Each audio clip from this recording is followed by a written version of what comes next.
Olá, eu sou Ana Cláudia Chandra, do Easy Espiritualidade, um canal co-criado para trazer espiritualidade de forma easy, de forma fácil.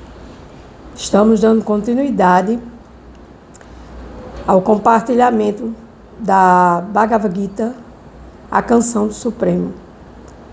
Então hoje eu vou fazer uma outra apresentação aqui do livro 108 Pérolas de Sabedoria, Bhagavad Gita para Iniciantes, de Chandramukha Swami, meu mestre espiritual.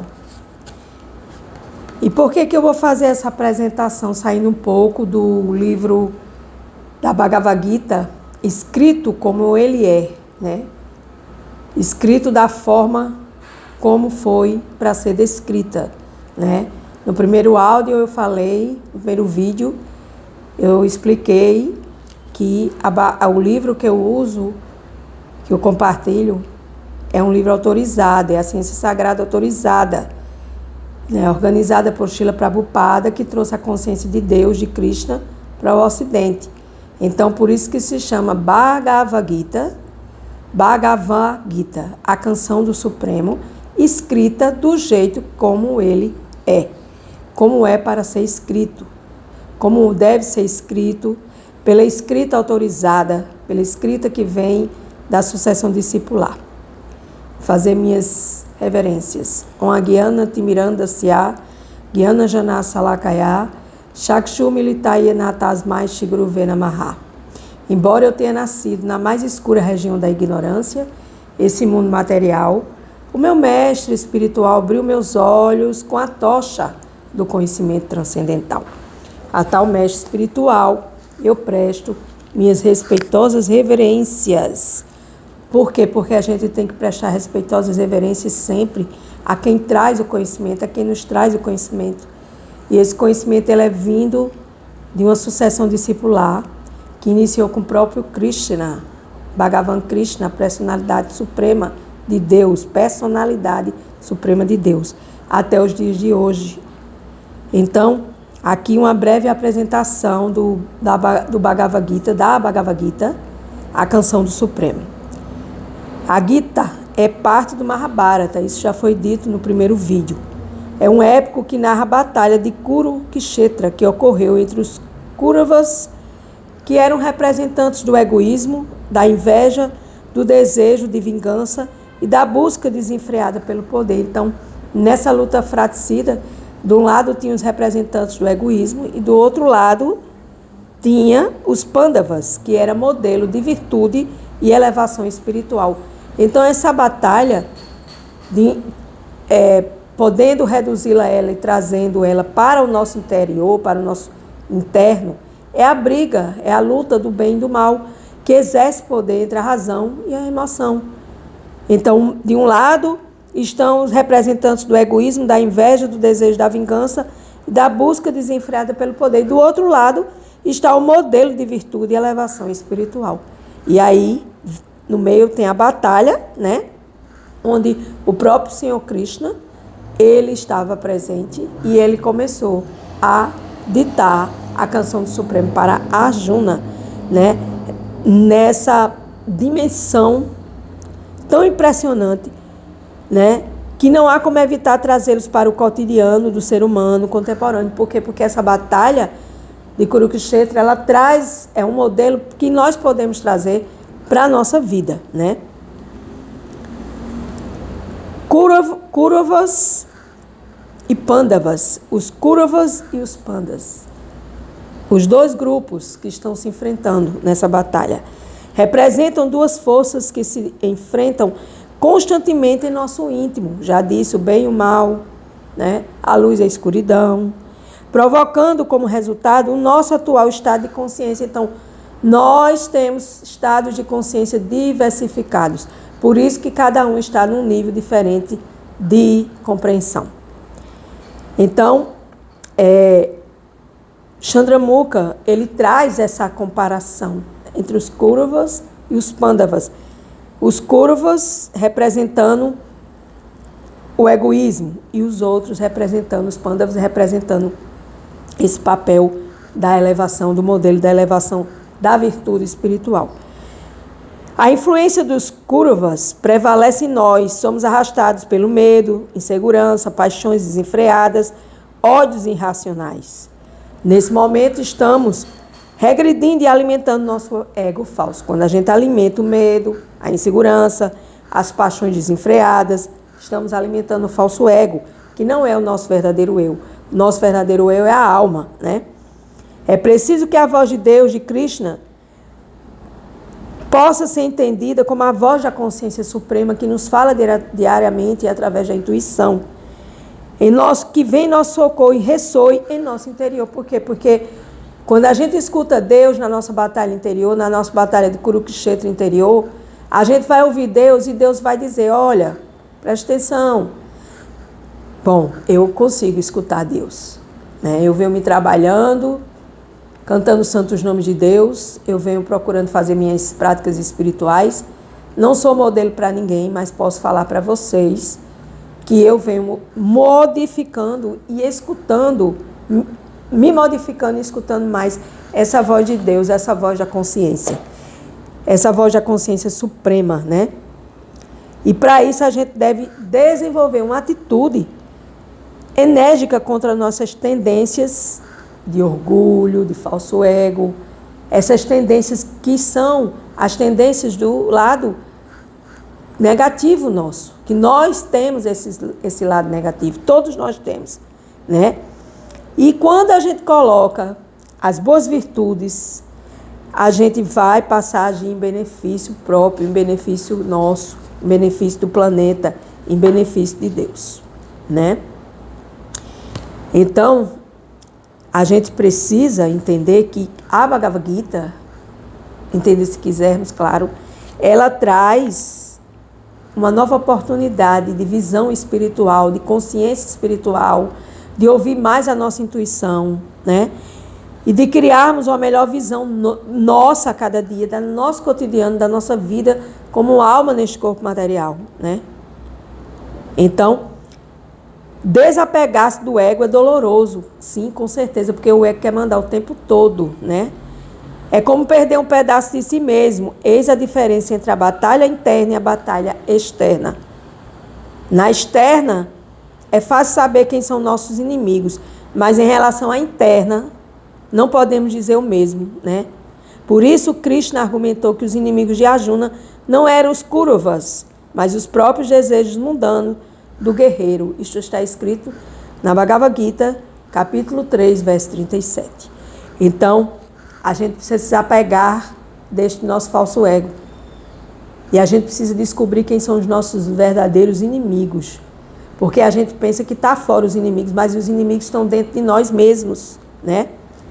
E aí a gente passa a lutar essa batalha com mais consciência, né? E buscar o nosso Dharma, a nossa missão.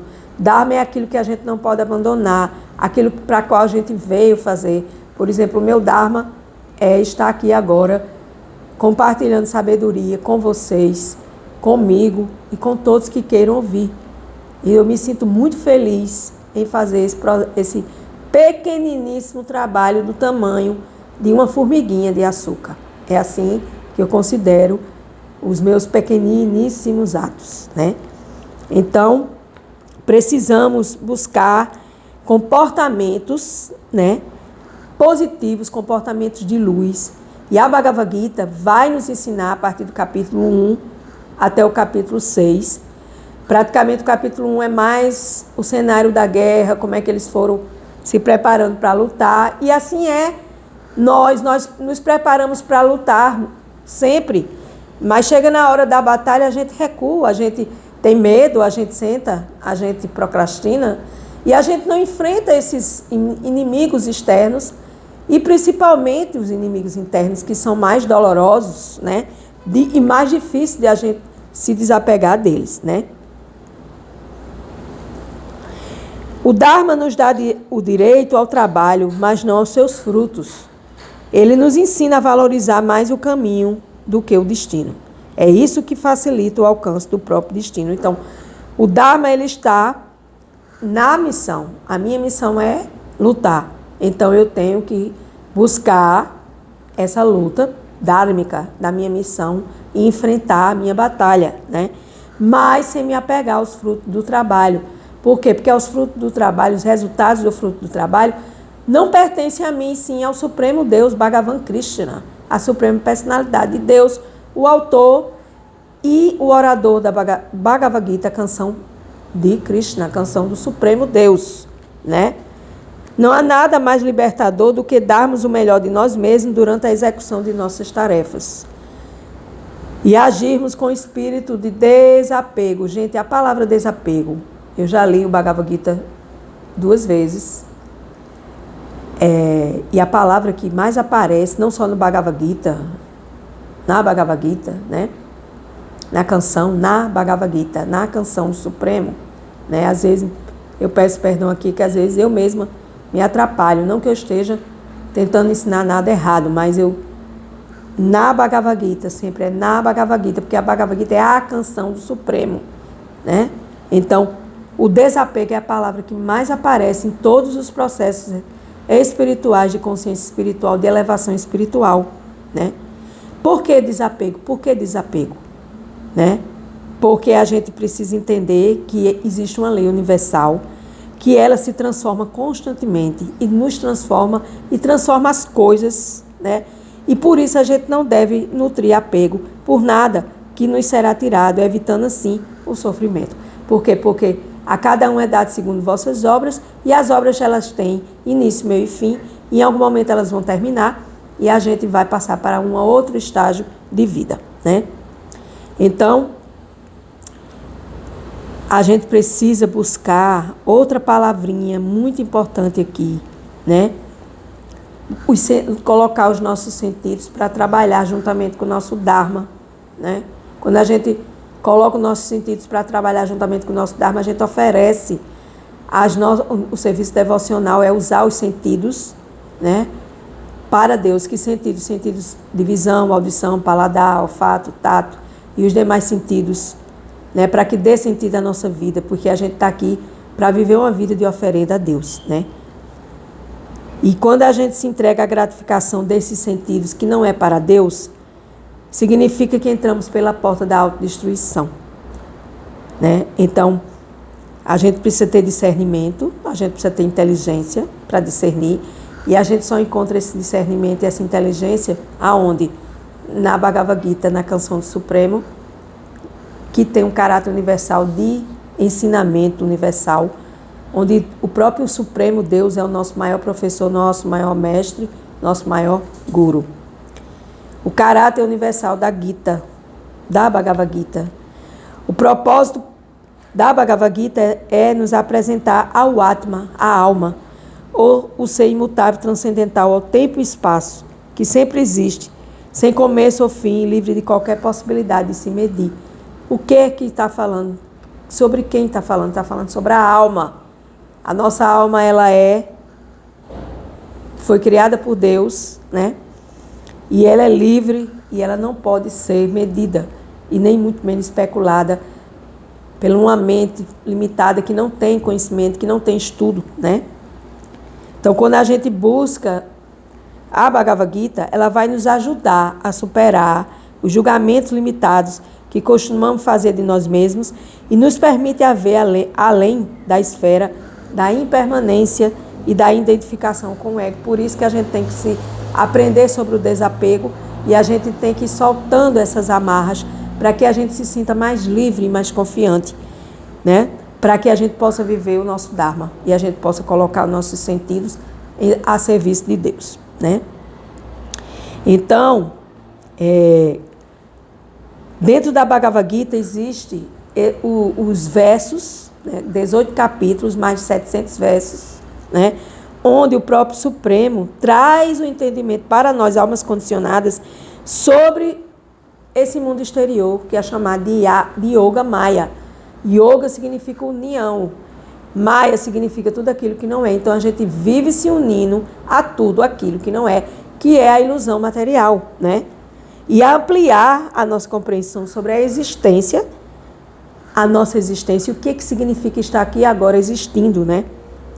Então, a Bhagavad Gita, ela tem esse caráter universal e ela tem o seu poder filosófico, o seu poder de dharma, de religião, da sua missão, o poder teosófico, né, de uma teosofia, onde você vai mergulhar dentro de todo o sistema que foi apresentado, diante do que o Supremo está tentando nos falar, para que nós possamos entender que, juntamente com a Bíblia e o Corão dos muçulmanos, não é Alcorão, Corão, como um dos 3 maiores clássicos da literatura espiritual da humanidade. Então, já nesse tópico aqui, a gente já entende que a gente está escutando a Bhagavad Gita, que a gente nem começou ainda a ouvir. Eu estou na introdução, eu estou com o livro Bhagavad Gita como ele é, eu estou agora com outro livro, 108 Pérolas de Sabedoria, e eu estou alternando para que abra esse universo em nossas cabeças e a gente possa explorar mais e mais essa leitura para ouvir esse conhecimento, independente de qual religião você tenha, porque a Bhagavad Gita é a ciência sagrada da alma. E a alma, ela não pertence a nenhuma religião, ela pertence a Deus. Então a gente precisa conhecer sobre Deus, Supremo, Krishna, o todo atrativo, o todo atraente, né? Então assim, nós vamos, dentro da Bhagavad Gita, tem uma contraparte que chama-se os Vedas. Os Vedas significa conhecimento verdadeiro, perfeito, livre de defeitos, que é justamente o que a Bhagavad Gita nos traz. Um conhecimento verdadeiro, perfeito e livre de defeitos, né? E a origem desse conhecimento é o absoluto Brahman, é o arquiteto desse mundo, é o Criador, né? E nós, almas corporificadas, em corpos materiais, nós vamos buscar esse conhecimento para trazer à tona uma resolução apenas, né? Qual seria essa resolução, né? A nossa percepção sensorial é defeituosa, ou seja, a gente nasce com os sentidos imperfeitos, somos propensos a cair em ilusão, estamos sempre nos enrolando com a ilusão, com Maya, temos a tendência de cometer erros, todo dia, toda hora, por isso que diz que errar é humano, né? E somos inclinados a enganar os outros e a nos enganar. Então, só com essas 4 características, sentidos imperfeitos, tendência à ilusão, a cometer erros, a nos enganar e enganar os outros, nós precisamos entender que a gente precisa buscar o conhecimento para que a gente saia desse cativeiro terreno, porque a gente está preso nessas amarras da ilusão, dos erros, dos sentidos imperfeitos, da enganação nossa conosco e com os outros, né? Então, os Vedas, todo conhecimento védico está dentro da Bhagavad Gita, porque afinal de contas, o conhecimento perfeito, ele vai, através dos Vedas, chegar a Krishna, né? Krishna é a última meta do conhecimento. Deus é a última meta do conhecimento, né? Então, assim, precisamos ter essa consciência, né? Precisamos ter esse conhecimento e precisamos revelar esse conhecimento para o mundo, para as pessoas que estão na ignorância. Eu estava na ignorância, eu ainda estou na ignorância, mas mesmo assim eu estou buscando me salvar e estender minhas mãos para quem quer agarrar nelas e também sair desse cativeiro terreno, né? Devagar, devagarinho, um passo a cada dia, uma gota se transforma em um oceano, né? Então, a gente precisa buscar esse Dharma, essa nossa missão, essa nossa religiosidade, essa nossa filosofia, para que a gente possa entender o Supremo e buscar o Supremo em todo esse processo, né? E ver Deus como a suprema personalidade de Deus, porque Jesus, ele já diz na Bíblia, vós sois a imagem e semelhança de Deus. Então, se eu sou a imagem e semelhança de Deus, eu sou uma alma corporificada, pequena, e Deus é a alma eterna. Nós somos parecidos com Deus em qualidades, mas diferentes em quantidade, porque Deus é infinitamente, tem todas as opulências, fama, poder, riqueza, beleza, conhecimento e renúncia às principais, fora as milhões de outras opulências que Deus nos traz, né? Então, o verdadeiro objetivo da vida, portanto, é conhecer Deus, conhecer Krishna, conhecer a suprema personalidade de Deus e se libertar desse cativeiro terreno, né? Para que a gente possa entender um pouco quem é o meu pai, né? Porque se você chega para sua mãe e diz assim, mãe, quem é meu pai? Sua mãe vai dizer, seu pai é fulano de tal. Ok, seu pai biológico. Mas quem é seu pai criador? É um ser distante de nós? É um ser que castiga o tempo todo? É um ser que é injusto? Né? É um ser que não é misericordioso? Então, quando a gente mergulha na Bhagavad Gita, né, a gente, né, vai entender Deus.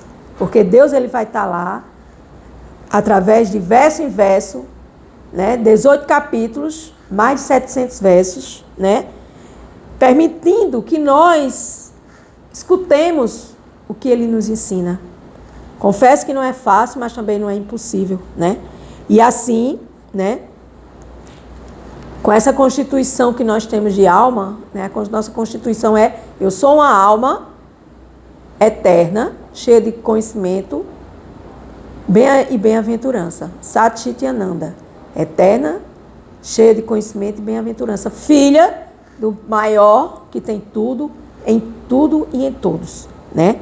E aí, né, buscando essa compreensão, né, a gente precisa entender que Deus está situado em nossos corações como a super-alma, e nós somos as pequenas almas que estamos buscando ainda aqui ouvir sobre a introdução da Bhagavad Gita.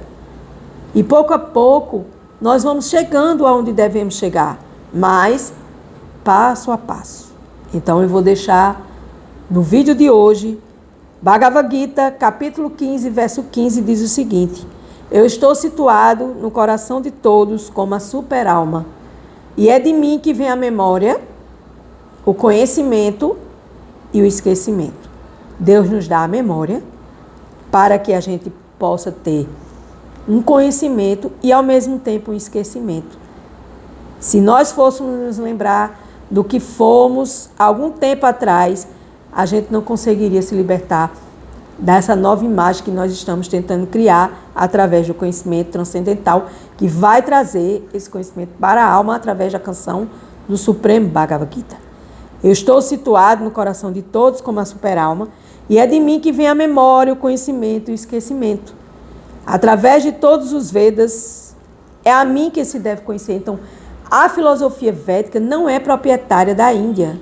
Aliás, a Índia não é proprietária da filosofia védica. Eu estou fazendo um curso de Bhakti Yoga com professores renomados, um curso profundo, um curso bastante intenso, e eu escutei isso do meu professor. A cultura védica, ela nasceu lá em Bharata, na antiga Índia, porque a Índia é um dos países mais antigos do mundo, é um dos países que começaram a se formar primeiramente a população, a civilização na Índia, e depois foi indo para outros lugares, Grécia, Pérsia, por aí se vai, isso é história, né?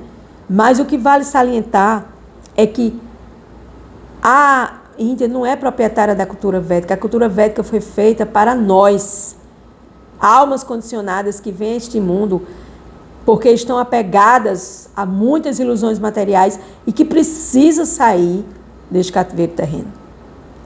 Então, através de todos os Vedas, né, Vedas é permitir que as entidades vivas que vieram a este mundo satisfaçam o seu desejo de forma regulada, sem perder o caminho de volta ao mundo espiritual, de volta ao Supremo. A gente está aqui zanzando de vidas em vidas em vidas porque nós estamos apegados. E é difícil se desapegar. É difícil baixar a guarda do falso ego. E é por isso que Krishna, na Bhagavad Gita, traz todo esse conhecimento para nós. E os Vedas é o caminho para se conhecer Krishna, né? Cultura, filosofia védica, né? Na verdade, eu sou tanto o compilador, ou seja, quem compilou os Vedas, quanto o conhecedor do Vedanta. Vedanta vem da filosofia védica. Então, Krishna é a origem, Deus é a origem de tudo isso. Todas as escrituras sagradas falam deste Criador, deste Deus, mas poucas mostram o caminho para se chegar ao Supremo e para entender quem nós somos, né? Por quê? Porque Deus se relaciona com todos nós de forma particular. Por quê? Porque Deus está situado no coração de todos como a super-alma. E a Bhagavad Gita, a canção do Supremo, vem trazer de verso em verso toda essa situação, né, onde nós podemos aprender, evoluir, transcender e se libertar deste cativeiro terreno, né? Então, precisamos nos dedicar cada dia a ouvir a Bhagavad Gita, a falar sobre a Bhagavad Gita, a entender a Bhagavad Gita, a compartilhar a Bhagavad Gita. Por quê? Porque é uma forma